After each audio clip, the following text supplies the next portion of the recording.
Escanear un código QR e descargar a aplicación Salnesa R será suficiente para que os enclaves turísticos da comarca deixen de ter segredos para os seus visitantes. A Mancomunidade está a incluir a realidade aumentada nos seus novos paneis informativos. Non solamente vamos a poderla visualizar en directo, sino que a través desa aplicación vamos a poder ver en realidade aumentada a Capela da Lanzada e ao mesmo tempo vamos a poder escoitar por audioguía en 3 idiomas de momento, en castelán, en galego e en inglés, todas as características de cada un dos recursos. O primeiro en contar con esta ferramenta é a Ermida da Lanzada, que ademais bota man da tecnoloxía Bluetooth para chegar novos servizos ao visitante. En cada señal tamén vai a ter un sistema de Inventrip, como podedes ver ali arriba, no que a través de Bluetooth vamos a poder, no futuro, ver información máis alá do que é a señal, non? Neste caso,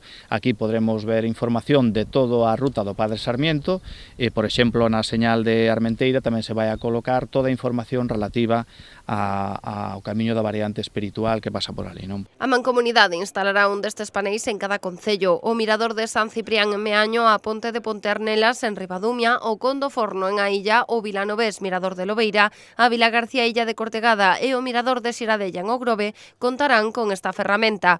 Pola súa banda, Cambados e Meis disporán de 2 cada un na praza de Fefiñáns e na Torre de San Sadurniño e outro nos Muiños e Armenteira, respectivamente. A perspectiva de futuro é a integración de todos os recursos tecnolóxicos que temos nesta aplicación de realidade aumentada. Entonces, en breve podremos ter información de todas as rutas que hai na nosa comarca, dos principales recursos, todo con audioguías. É unha aposta de futuro, vai por fases, pero vai estar todo integrado. A aplicación tamén permitirá acceder de xeito virtual ao interior de edificios de interese que poidan estar pechados no momento da visita.